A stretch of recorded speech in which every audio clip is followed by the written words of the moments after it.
En esta presentación trataremos sobre la ciencia y su método, es decir, los elementos que componen o caracteriza eso que llamamos ciencia. El hombre desde hace tiempo se ha preguntado cuál es su origen, cuál es su sentido de existir, y muchas otras preguntas que nos podemos hacer desde lo que llamamos una perspectiva filosófica. Estas preguntas dan cuenta de la fragilidad esencial del ser humano.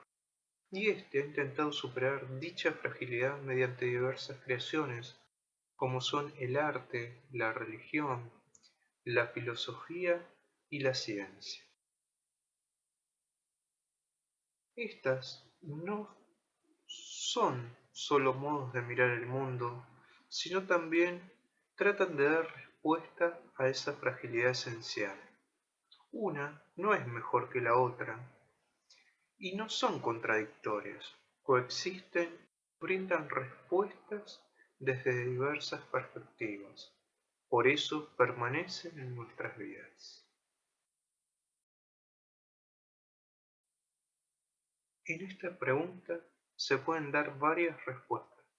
Por ejemplo, Carly nos señala que él no cree que la ciencia se caracterice por su importancia en nuestra vida diaria, aunque nadie discute que la tiene, su posesión de alguna forma de conocimiento, es decir, de aprehensión de la realidad, sino que lo que la distingue de otras formas de conocimiento es su método. El método, nos permite definir si una disciplina es científica o no. Entonces, ¿qué tiene que poseer una disciplina para ser considerada científica? Una disciplina, para ser considerada científica, debe poseer los siguientes elementos: un lenguaje matematizado, que no es sinónimo de matemática, como vamos a ver, un objeto y una técnica propia. A continuación veremos cada uno de estos tres elementos que debe poseer una disciplina para considerarse científica. Comencemos con el primero de ellos, un lenguaje matematizado. Ante todo debemos realizar una distinción entre los conceptos matematizado y matemático, ya que no son sinónimos. Matemas, que viene del griego, es un sistema constituido de conocimiento.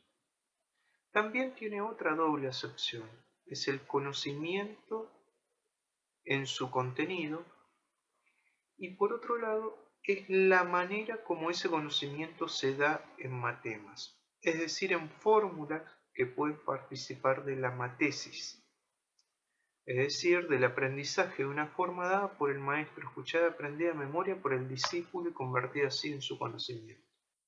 Por eso este término matema y matemata ha sido abordado por ejemplo, Lacan en el psicoanálisis y también por algunos filósofos en el siglo XX que lo abordan desde distintos aspectos, algunos para la educación y otros como fórmulas, etc. Pero si nos remitimos a Matema, encontramos que es un conjunto de lenguajes formales que pueden ser usados como herramientas para plantear problemas de manera no ambigua en contextos específicos. O bien, el arte de razonar usando lenguajes o modelos simbólicos estructurales.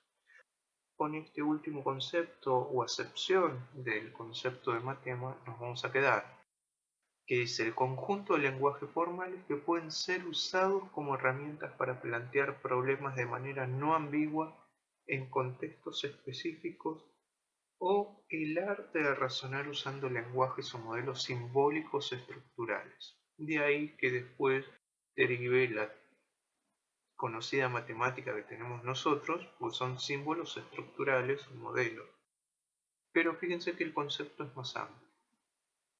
Por lo tanto, Matematizado quiere decir que es un instrumento de transmisión liberado de los equívocos del lenguaje cotidiano, es decir, un lenguaje carente de significación lingüística.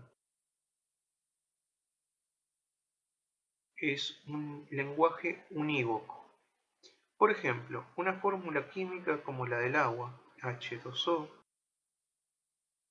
Si estoy de viaje, estoy en Pakistán, un lugar que desconozco su idioma, por ejemplo, y quiero agua, y mi interlocutor alguna vez cursó química, solo basta que escriba H2O para que me entienda sin mediar palabra alguna en ningún idioma.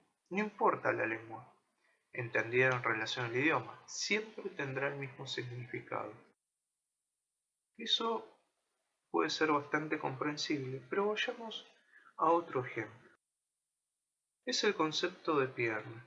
Vulgarmente designamos al miembro inferior en su totalidad, pero en la sistemática biológica, que es una de las ciencias básicas en la salud, la definimos como aquel segmento del miembro inferior que va desde la rodilla hasta el tobillo.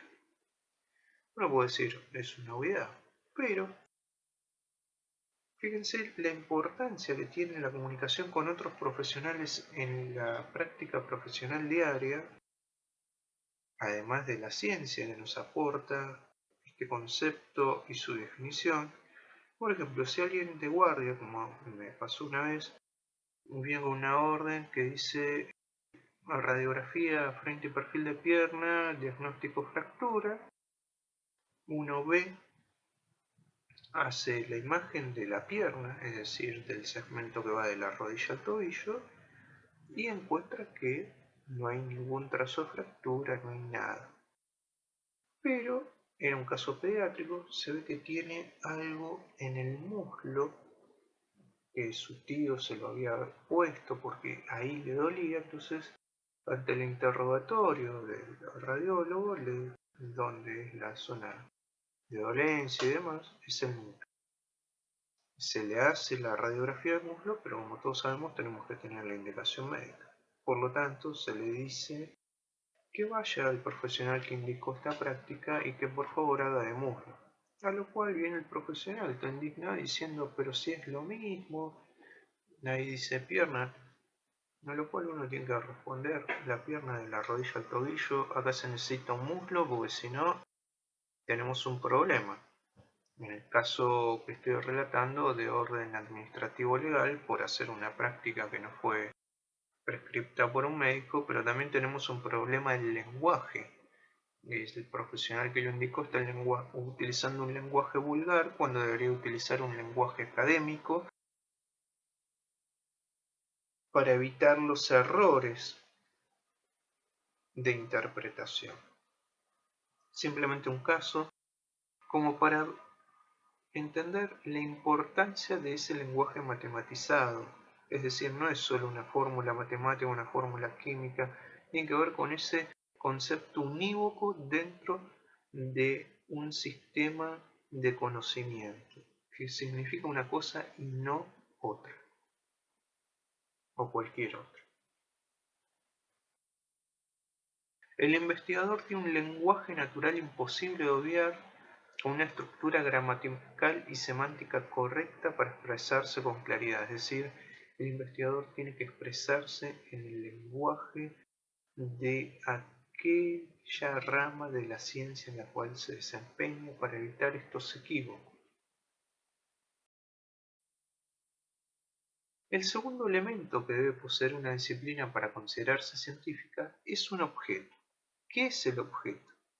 Se puede definir como que es la síntesis teórico-empírica de cada disciplina particular sobre ese recorte de la realidad que decide ocuparse. La dificultad aparece cuando se plantea la técnica de recolección de datos, cualitativas o cuantitativas. Ambas buscan el dato científico, más allá de las cuestiones que sigue habiendo entre cual y cuantitativo. Esto relacionado con la recolección de datos, tenemos que la Escuela de Chicago dice que la ciencia mide. Y acá uno se puede preguntar que la ciencia mide.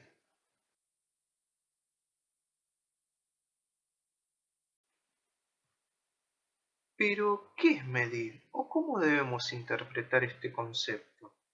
Medir es comparar. Así lo debemos interpretar. Medir es comparar. Siempre que se mide se compara con algo. Pensemos cuando tomamos una medida de algo con un metro. Ocurre lo siguiente. Tomamos el diámetro del elemento de interés comparado con el diámetro del instrumento de medición metro.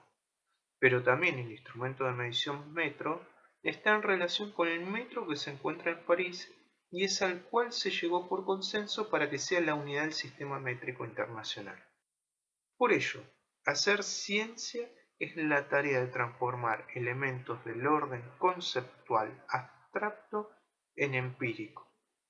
Esto solo es posible si se operacionaliza, es decir, si se mide. Entonces, transformar elementos del orden conceptual abstracto en empírico, es decir, operacionalizando esos elementos abstractos y conceptuales, es hacer ciencia. ¿Por qué? Porque cuando se operacionaliza se mide. ¿Y qué se mide? Las técnicas cuantitativas van a medir valores, es decir, cuestiones numéricas, mientras que las técnicas cualitativas van a medir categorías. Recordemos que medir es comparar siempre. El tercer elemento que debe poseer una disciplina para considerarse científica es una técnica.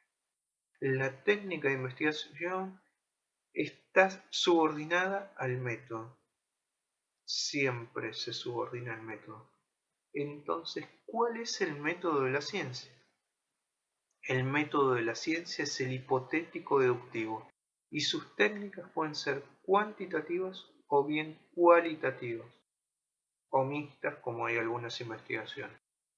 Lo que hace una mejor ciencia es la capacidad de cumplir con el rigor el método. Es decir, no importa si uno utiliza un método cuantitativo o cualitativo, siempre que esté bajo el método hipotético deductivo. Cuanto con más rigor se cumpla con esto, mejor ciencia se hace.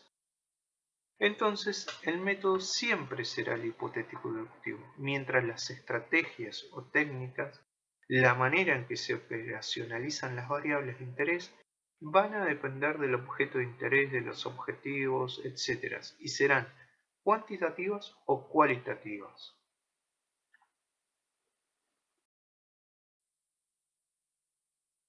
Considerando esta pregunta, podemos esbozar la siguiente respuesta. Cuando un científico se encuentra con un fenómeno desconocido, debe recurrir a la analogía. Se pregunta a qué se parece. No solo el científico, sino todos cuando relatamos algo y nuestro interlocutor desconoce algún elemento de nuestro relato, de inmediato tratamos de darle una aproximación mediante elementos que sean similares o bien unión de elementos que den una idea de eso. Por ejemplo, cuando uno está ante una fruta desconocida, uno dice es una mezcla de limón y mandarina, no sé, lo que a ustedes se les ocurra. Pero uno trata de decir, bueno, ¿a qué se parece para que el otro se haga una idea? Para que esa estructura del lenguaje, que tiene una representación, porque desconoce eso, hasta que lo pruebe y ya le ponga el nombre adecuado, propio que tiene ese objeto. Mientras tanto, uno trata de dar una aproximación, a eso se refiere. A este procedimiento de analogía se aplica un mecanismo inferencial llamado abducción, homófono al utilizado para separar un miembro de la línea media, como el que se usa en anatomía, que algunos le dicen abducción, abducción. Se llama igual, pero estamos hablando de un mecanismo inferencial en este caso. Este mecanismo genera una hipótesis, es decir, una explicación del fenómeno por analogía, es decir, si esto es similar a esto y esto que conozco funciona de tal manera, esto debería funcionar de una manera similar.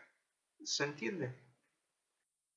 Cuando dicha hipótesis se valida, hecha por abducción, es decir, corroborada en la empiria, se infiere entonces a partir de ella. Entonces se deduce. Así se hace ciencia con el modelo hipotético deductivo. Pero en lo cotidiano se va de lo particular a lo general.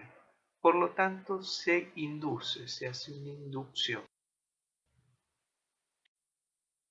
Samaja nos refiere, basado en Peirce, que la abducción crea hipótesis, la deducción usa las hipótesis y la inducción la pone a prueba a las hipótesis en la práctica de cada día.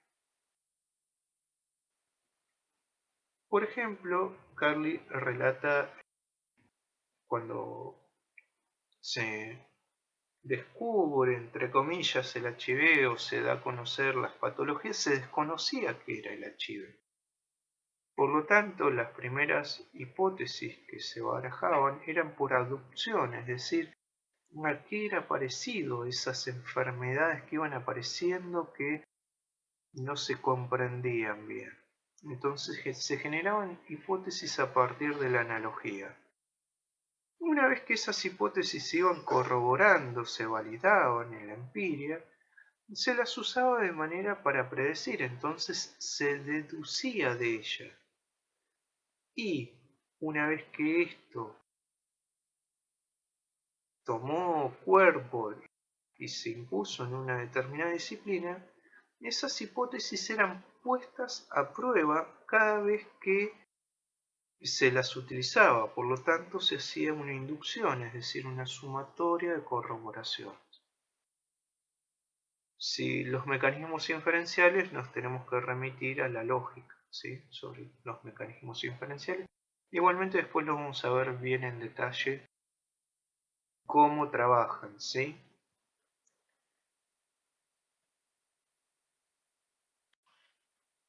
Y por último, siempre recuerden la bibliografía que pueden encontrar en la página de la cátedra para ampliar algunos de estos temas.